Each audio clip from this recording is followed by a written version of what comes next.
Alright, welcome back folks.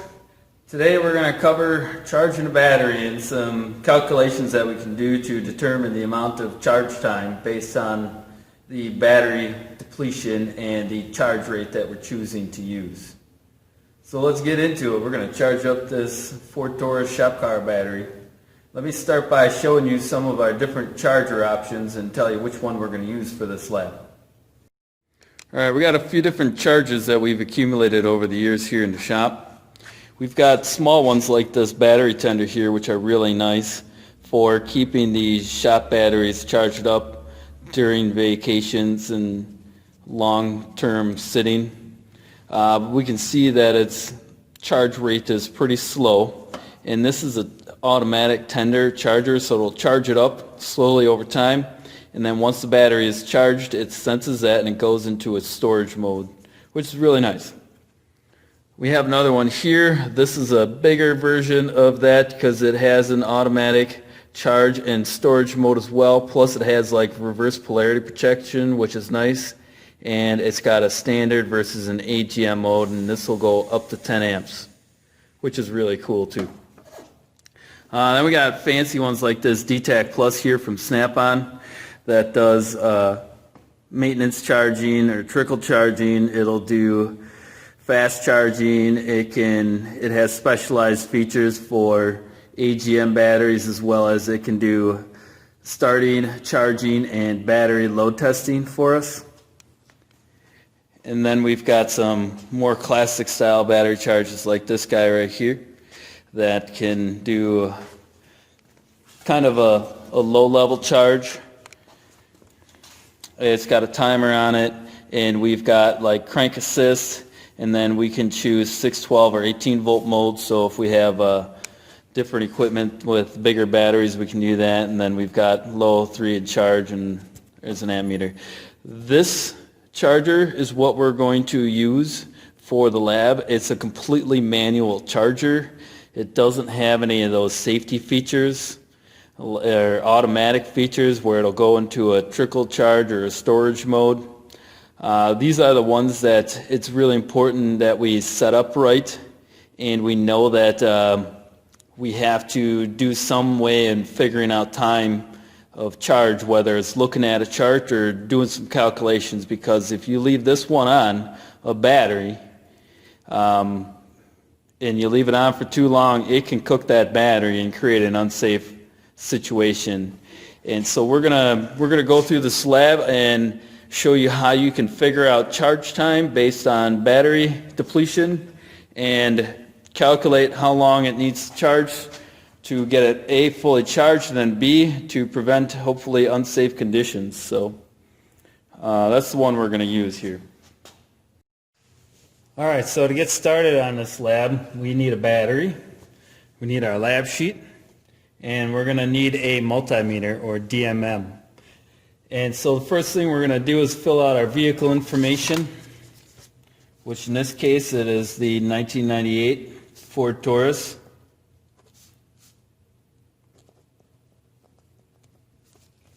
Black in color.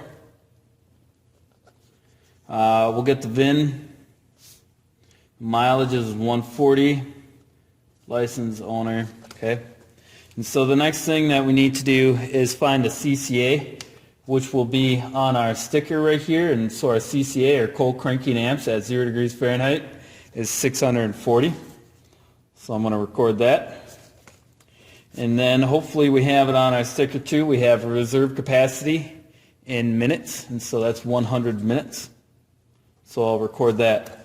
Next thing we need to know in order to do what we're going to do is measure our initial OCV, otherwise known as our open circuit voltage, to determine the battery's state of charge. So to do that, I'm going to take my DMM, and I'm going to turn it on to volts. Okay. And so with it on volts, let me set it up so you guys can hopefully see it.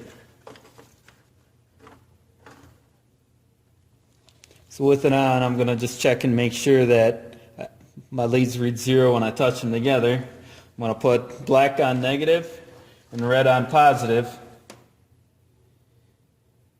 And I got 12.49 volts. Okay. And so I'm going to record that on my sheet. 12.49 volts. And then I'm going to come over here to the chart, and I'm going to take a look on the chart, and I'm going to find the closest on the chart, 12.5. So that's about a 90% state of charge.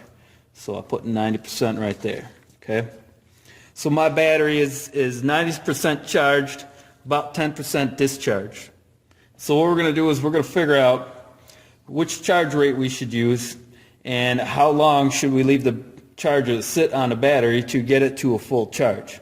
Now you might be thinking 12.49, 12.5 volts, that's pretty darn close to 12.6 to consider it fully charged. And you're right, it's pretty close, but you know, it's still got some room to go to actually hold its full charge. So we're going to bring it up there.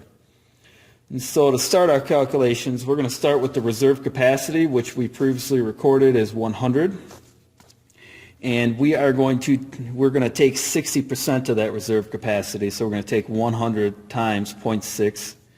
And so 100 times 0.6 is going to be 60, meaning that we're going to be putting in about 60 amp hours, okay, times the percent state of charge depleted. Now my percent state of charge depleted, in this case, would be 10%, okay, or 0.1. And so we're going to take 60 times 0.1, or 10% of 60. The easy way to figure that out is if I put my decimal point there and I just move it over one place right here. The 6 is 10% of 60, so I'm going to put down 6. And we're going to attempt to put 6 amp hours back into the battery. Okay? And this arrow means I'm going to transfer that down to this line right here. So I'm just transferring the 6 to this next line for the next round of calculations here. Anytime we charge a battery, the batteries have some internal resistance, and we always lose a little bit in the process. So we need to actually try to fill it more than what it's actually missing. So we are actually going to add in 15% for those losses. So we're going to take 6 times 115%, or 6 times 1.15. All right, so 6 times 1.15 is going to be 6.9 amp hours we're going to attempt to put back into the battery here. And we're going to now, so that's how much we want to put in amp hours. Now we need to figure out our charge rate. An ideal charge rate would be the cold cranking amps divided by 70. So that would be 640 divided by 70. That works out to about 9.14. We're going to round it to 9. Okay? And so we're looking at putting in 6.9 amp hours at about 9 amps per hour. And so now I take my amp hours divided by my charge rate, and that'll tell me how many hours I should let the battery charger sit on the battery at that charge rate. Now, before I go ahead and do the math and write that down, let me just tell you that our charger doesn't have a setting where we can actually dial in a charge rate of 9 amps. I believe it's got a setting that's actually pretty close to 10 amps. And so 6.9 divided by 10 is roughly 0.69 or 0.7 hours of charge time, so about 3/4 of an hour. And so now let's go ahead and get the chargers set up. So let me put this off to the side. We're going to need the meter again, but not till after it's done charging, so friendly tip, make sure you turn your meter off so your batteries stay good. And we'll wrap this up, and we'll put this out of the way until we need it again at the end to verify our charge has improved. I totally got my lead stuck. How did I do that? There we go. All right, so to set up the charger, I'm going to bring it over near the vehicle here. And nice thing about these quick clamps here, so I'm going to go ahead and disconnect the battery from the vehicle. So to isolate it from the vehicle, I don't always have to do this, but I do like to when I can. Get my charge leads here. And just like jump starting, when we're making connections to the battery, it's positive first. So I'm going to go ahead and hook up my positive first. This particular charge has got a nice little feature, a ground detector here. If I put the end of the handle on a good ground, the LED will light up green telling me, hey, that's a good ground. You can use this spot to clip to. So I'm going to put this here. Okay. And then, let's bring you over a little bit so you can see the charger here. I'm going to set it on 12 volts. And I believe setting 2 is going to be pretty close to about 10 amps. And we can adjust this if we need to. If we see that it's different, because of the analog gauge here, we can always go back and take whatever the charge rate is, redo the math, and figure out the new time based on what charge rate in this particular battery is, because part of the charge rate is going to depend on the state of charge of the battery here. So I know 2 is pretty close to 10 amps, but it can be up or down depending on the condition of the battery. And we got our timer. We've made sure we've set that to off. We're on 12 volts, not 12 volt crank assist. This is for very short term use, the 12 volt crank assist. And then we've got low, 2, 3, and high. 2 should get us about a 10 amp charge rate. So I'm going to go ahead and plug in the charger. Okay. And then I'm going to turn my charger on to 40 minutes. And I'm going to watch and make sure that my needle on my amp gauge goes up and check to see where it sits. If this is a little bit too high or too low off of 10, I might want to recalculate my math with my new charge rate to find out what my new time would be. But let me show you. Depending on how I hold you here, you should be able to see that we're right about 10 amps depending on the angle that I hold you at, so that you can read the gauge accurately. Okay, so we're good at 10 amps. And so now it's a matter of doing some other lab tests or shop work while we wait for our time. And then we'll come back near the end of the lab period. We'll shut it off. We're going to let the battery sit and rest for a few minutes to stabilize. We'll take a final open circuit voltage measurement. Alright, so while our battery is sitting on the charger, but before the time runs out, we're going to want to remember to make sure that we come and flip over our lab sheet. On the back side, we're going to record the charge level that we ultimately chose, which was a 2, and the time that we set it for, which was 40 minutes. And then we want to wait until we get down to the timer shutting off, and we will measure our final OCV. So I'll stop back when we're closer to the timer shutting off. We'll go from there. Okay, timer's nearly done, but before the timer clicks off and everything, I wanted to take a moment and explain a little bit about the battery charging process here. Now, when we're charging up a battery, we're reversing the chemical reaction that's used to produce the charge in the first place. And so in order to charge a battery and to reverse that chemical reaction, we have to charge the battery with more voltage than ultimately it's going to hold. So while the battery charge is still on and working, maybe you can see, we are actually charging at about 16.5 volts right now, which is a little bit on the high side. This is also why it's important that we make sure that we don't charge longer than we need to, because prolonged periods of charging over 15 volts can certainly injure a battery, especially if it's an AGM or gel type battery.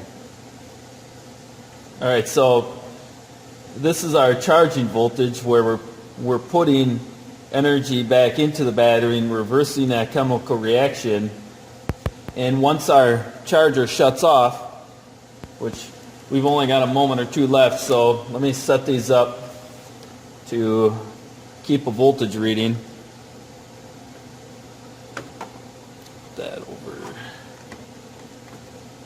There, where you guys can see that. And if I just go ahead and turn it off, you'll notice that the voltage falls a couple volts right away. But even with it off, it's going to take several minutes for it to actually drop down into the 12 volt range. Because what's happening right now is that chemical reaction is still occurring. And we need to wait a few minutes now for that chemical reaction to taper off and stabilize to get an actual voltage measurement that's mostly accurate.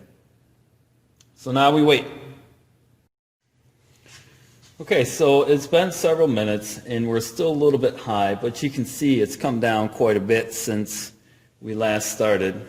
So at this point, lab period's probably pretty close to over, so we need to make sure that we continue to move on with things here. We're going to go ahead and record this at 12.92 volts, and we would consider that a 100% state of charge.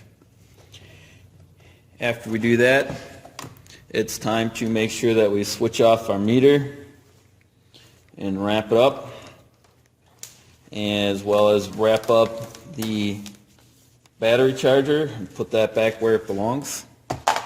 So just like before, when breaking a connection to a battery, we're going to go negative first, then positive. We'll wrap up these cables nice and neatly.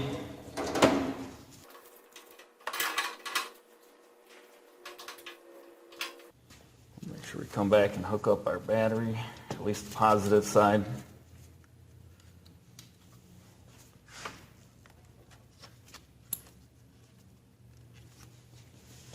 And make sure we turn in our lab sheet. Alright, so that'll do it for the charge of the battery lab. Once your stuff is cleaned up, make sure you turn in your lab sheet, either to the inbox or to the hand-in button, depending on what mode we're in. And thanks for watching.